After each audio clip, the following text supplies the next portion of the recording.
मेहनत घेऊन आपल्या विद्यार्थ्यांना या प्रदर्शनामध्ये सहभाग घेण्यासाठी प्रवृत्त केलं आणि त्यांना ही संधी उपलब्ध करून दिली असे सर्व शिक्षक बंधू भगिनी आणि आपणही वेगवेगळ्या तालुक्यातले वेगवेगळ्या शाळांमधून आलेले विद्यार्थी मित्रमैत्रिणी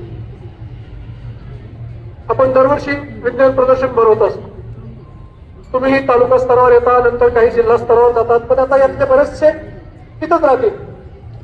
साधारणपणे 9-10 मॉडेल त्यापैकी पुढे जातील. पण असं काही आहे का 9-10 पुढे गेले म्हणजे ते शास्त्रज्ञ झाले आणि जे इथं राहिले ते काहीच झाले नाही. कदाचित इथं जे राहिले ते सुद्धा शास्त्रज्ञ भविष्यात होऊ शकतात. जे असंही असेल की ज्यांनी भाग घेतला नसेल ते सुद्धा उद्या एखादं संशोधन शोधून करतील. कारण शोध लावणं, संशोधन करणं म्हणजे प्रत्येक वेळेला त्या ठिकाणी तुम्हाला प्रयोगशाळेतच काम करावं लागतं असं नाही.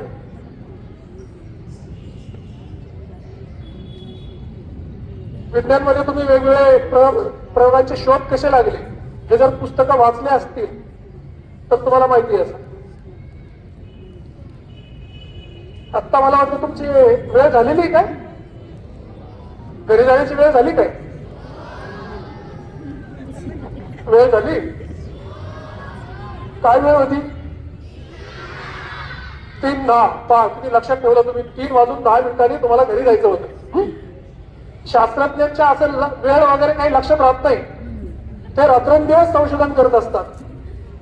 जेवणाचं सुद्धा लक्षात राहत नाही. मग ती पुरी होती का लापशी होती हे पाहत नाहीत ते. जे असेल ते खातात आणि वेळेची मर्यादा त्यांच्याकडे नसते.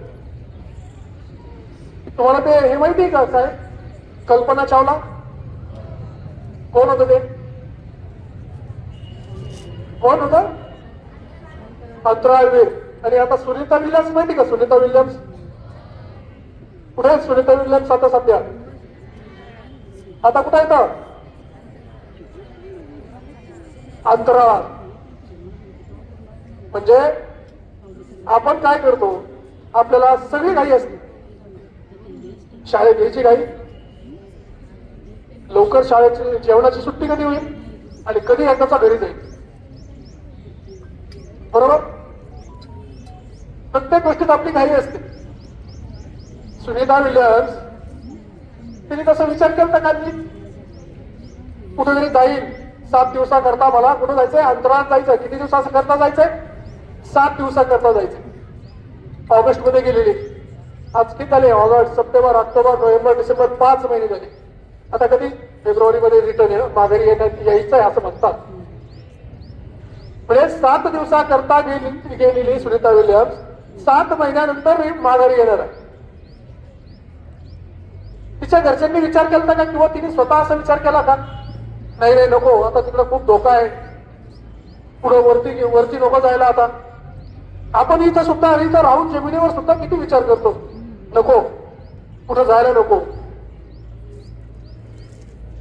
बोटीत प्रवास करायला नको, बोट बुडते. रेल्वेने प्रवास करायला नको, रेल्वेचं मध्येच काहीतरी त्या रुळावरून खाली पडते. विमानात बसायलाच नको. विमानात कधी कधी काय होतं? विमान पडतं का नाही? मग विमानातच बसायचं नाही. म्हणजे तिने तो विचार नाही केला.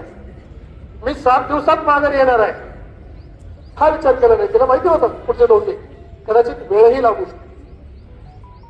कल्पना चावला तुम्हाला माहिती, अंतराळयानातूनच प्रवास करतानाच यानाचा स्फोट झाला. म्हणजे जे आपल्याला करायचंय ते प्रत्येक वेळेला आपल्या सोयीने असतं असं नाही. म्हणजे संशोधन करायचं, शास्त्रज्ञ व्हायचं,